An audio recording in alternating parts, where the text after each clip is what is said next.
Hello students, let's start another chapter, class 6, Gurutva Shakti, gravitational force. So discovered by the great scientist Newton. So it is about this gravitational force. This poem has been written.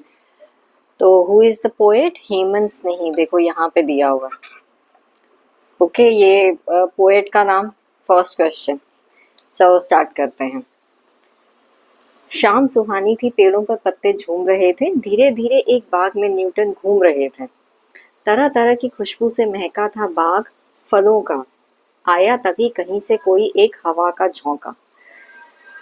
तो क्या लिखा है? जैसे first question पीछे दिया हुआ है कि कैसा वातावरण था. So how was it pleasant. तो आप लिखोगे कि शाम सुहानी थी और पेड़ों पर पत्ते झूम रहे थे. बगीचे में, बाग में फलों का बाग था. तरह तरह की खुशबू से वह महक रहा था. ओके.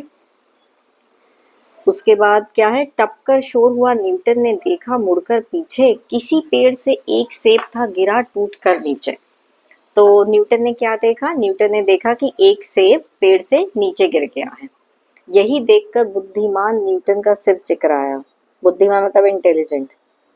सिर चकराया मतलब कि वॉज कंफ्यूज कि क्या हुआ. लगे सोचने सेब टूटकर नीचे ही क्यों आया.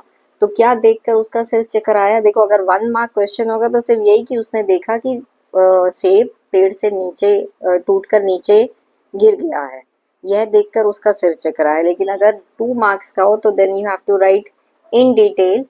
वो हम नेक्स्ट लाइन में पढ़ते हैं. उसने यह सोचा कि सेब नीचे गिरकर ही क्यों आया. वह धरती पर क्यों गया, ऊपर क्यों नहीं गया. अगर वह आसमान में जाता तो उसे कोई पंछी मीन्स बर्ड भी खा सकता था. So this will be the complete answer कि वह उसका सिर क्यों चकराया. न्यूटन ने देखा कि जब एक सेब पेड़ से नीचे गिर गया है तो वह धरती पर आ गिरा है. नीचे ही क्यों आया, ऊपर क्यों नहीं गया. और अगर ऊपर आसमान में होता तो उसे शायद कोई पक्षी भी खा सकता था. हाथों में लेकर न्यूटन ने चीजें कई गिराई. तो ही स्टार्टेड एक्सपेरिमेंटिंग कि चलो और भी चीजें देखते हैं कि उनका क्या होता है. May be it is an apple, इसीलिए वो नीचे गिरा है. लेकिन कोई भी ऊपर नहीं गया, सब चीजें नीचे आ गई.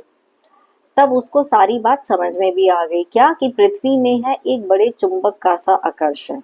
मैग्नेट, साइंस में पढ़ रहे हैं ना, मैग्नेटिक वर्ल्ड ऑफ साइंस. तो ये मैग्नेट का एक जैसे फोर्स ऑफ अट्रैक्शन होता है. तो वो बोल रहा है कि पृथ्वी में भी एक बड़ा चुंबक है जिसका एक फोर्स ऑफ आकर्षण मतलब अट्रैक्शन है, जिसकी वजह से सारी चीजें खींची चली आती हैं धरती की तरफ.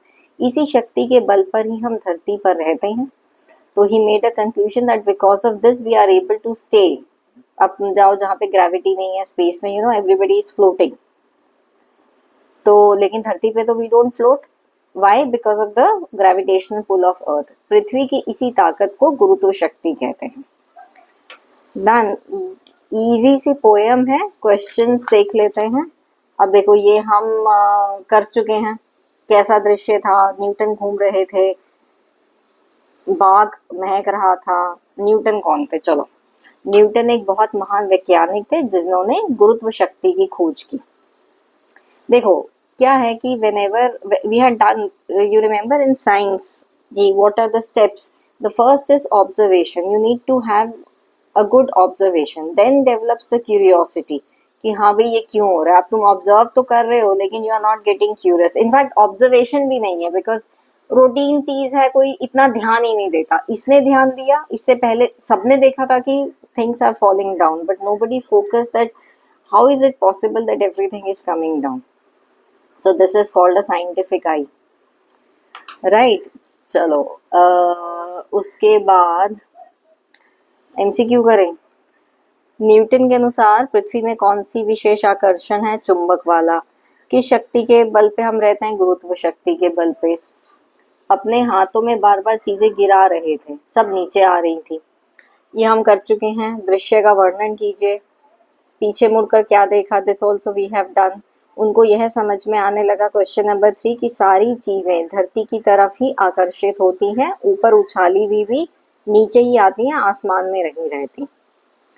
वह ऊपर क्यों नहीं जा सका? क्यों? क्योंकि धरती में गुरुत्व शक्ति है या गुरुत्व शक्ति के कारण, अगर वन लाइन हो। ओके, पृथ्वी, न्यूटन का सिर क्यों चकराया, वो जो मैंने तुमको पहले फर्स्ट इनिशियली बताया आंसर, पृथ्वी में एक बड़े चुंबक का सा आकर्षण। पंक्ति का आशय स्पष्ट कीजिए, मतलब इसका मीनिंग बताना है। इसका मतलब हुआ कि पृथ्वी में जिस तरह चुंबक सब चीजों को अपनी तरफ आकर्षित करती है, उसी तरह पृथ्वी में भी एक चुंबक जैसा आकर्षण है, जिसकी वजह से सारी चीजें पृथ्वी की ओर खींची रहती हैं और हम लोग पृथ्वी पर रहते हैं इसकी वजह से। ये इसका मीनिंग हुआ। अब गुरुत्व शक्ति किसे कहते हैं, कविता के आधार पर स्पष्ट कीजिए।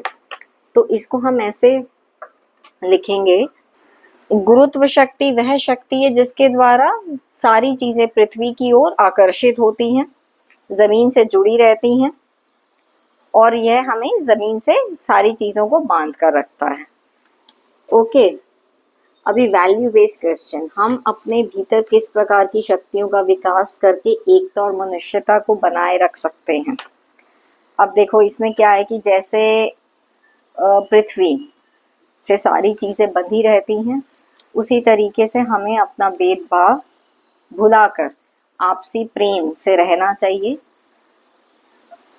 सत्य, अहिंसा, प्रेम, परोपकार की भावना, दयालु होना, ये 5-6 एडजेक्टिव है वी शुड लर्न।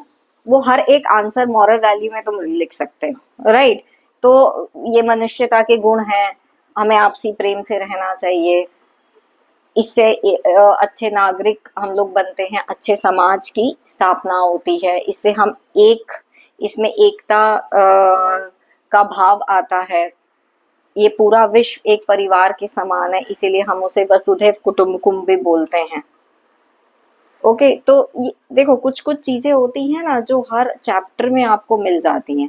हिंदी में थोड़े से वर्ड्स याद कर लो और वो try to use it in letter, in paragraph, in this type of moral value based questions also.